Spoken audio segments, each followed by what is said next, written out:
Assalomu alaykum, mani muxlisalarim. YouTube'dagi mani ko'rayotgan bo'lsanglar, yaxshi yuribsizlarmi? Tan joninglar sog'mi? Yaxshi yuribsizlarmi? Umringlar uzoq bo'lsin, tan joninglar sog' bo'lsin, ilohim. Men bugun ayollarni, O'zbekiston ayollarini shukr qilishiga, shukr qilinglar. Ko'p narsalar boshimizdan o'tgan deb anaqalarni hayotimizdan o'tgan ko'p narsalarni gapirmoqchi bo'lib chiqdim.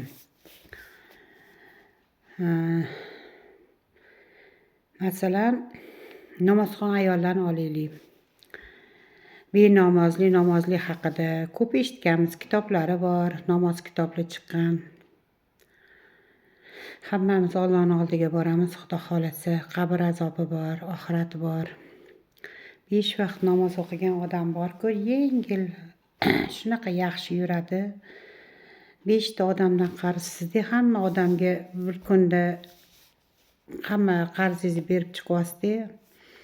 Oxirgi xufton namozida ham qarzingiz bor, uni berasiz. Qarzlaringizdan qutulib, hamma qarzlaringizdan qutulib uxlab yotgan odamga o'xshataman-da. 5 vaqt namozni.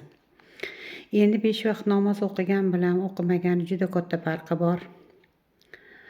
5 vaqt o'qigan odam aziz bo'ladi, Xudo xolasa, Allohning oldida ham beziyori bo'ladi. Lekin benamozlarni, namozxonlarga ham Alloh bir xil sinov beradi. Sinov berganda hech kim bir-biridan ayamaydi. Namoz o'qimaydi o'sha, shuning uchun shunaqa bo'ldi desak, namoz o'qiydiganlarning ham oilasida qancha sinovlari bo'ladi. Kelinlari ajrashadi. Bolalari bir palakatga uchraydi, yo bir qazo qadar yoshligida o'ladi. Alloh sinovni xohlagan odamga jo'natadi. Shu sinovni bizga Alloh yaxshilikka beradi. Bir xil benamoz bo'ladi-da, bolalar bir sabab bo'lib namozga kirib ketadi.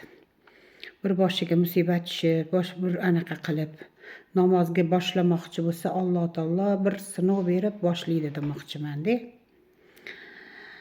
Yoki Alloh hidoyatga qalbini ochadi, namozga tushib ketadi. Men endi o'rangan ayollar to'g'risida gapirmoqchiman. Alhamdulillah, O'zbekiston ayollari bir go'zal, bir chiroyli. Yurtimiz tinch, Xudoga shukr, hamma ilmli, hamma namoz o'qiyapti. Oldin bekitib o'qisa, hech kim bekitib o'qidi, jumalar bo'lyapti, mana duolar qilinyapti. Ayollar uyida ibodat qilib o'tiribdi, Xudoga shukr. Islomiy to'ylar qilinyapti. Endi bizani o'ranishimizga ko'p sabab bo'ldi. Mana Covid kasaldan oldin ayollar, o'rangan ayollar kam edi.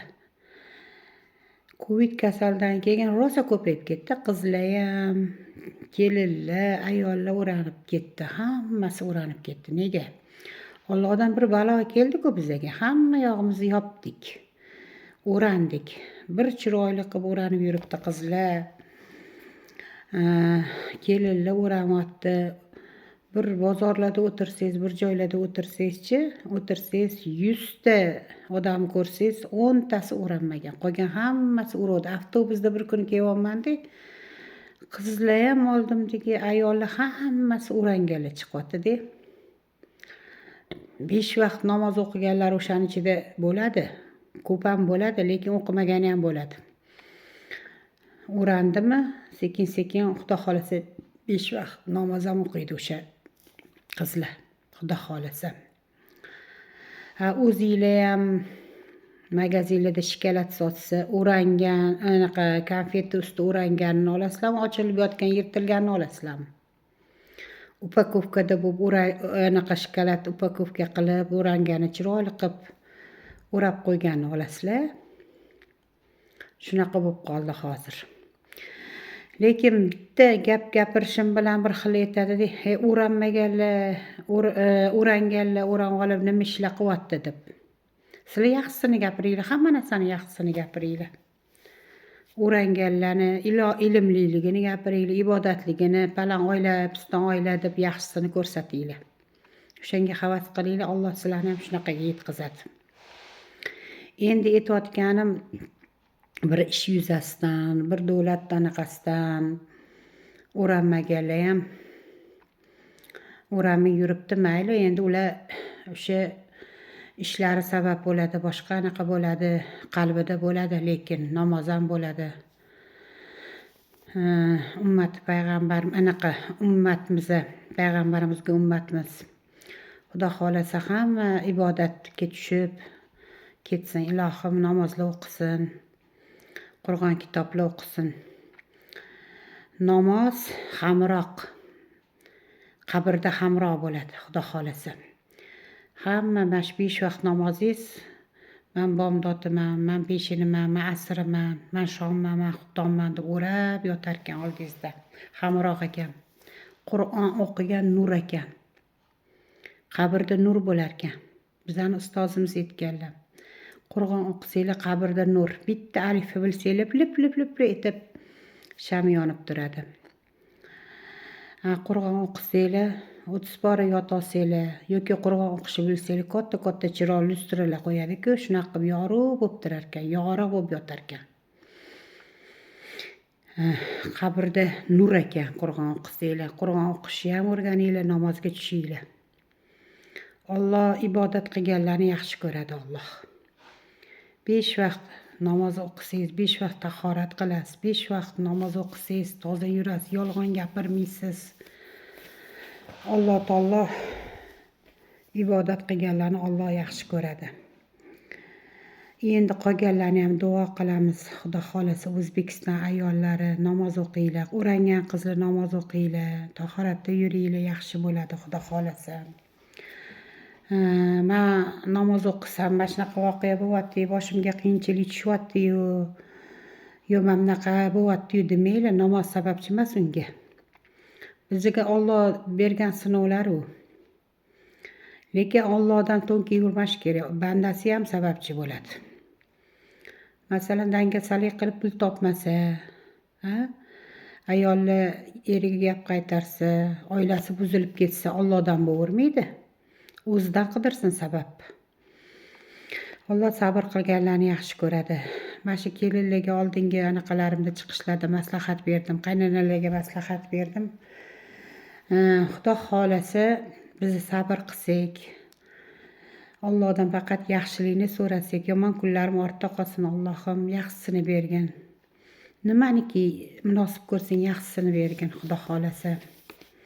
Desanglar Alloh beradi, Xudo xolasa.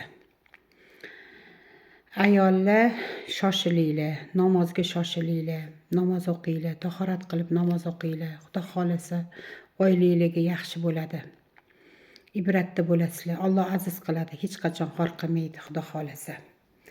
Shuni gapirmoqchi edim men bugun.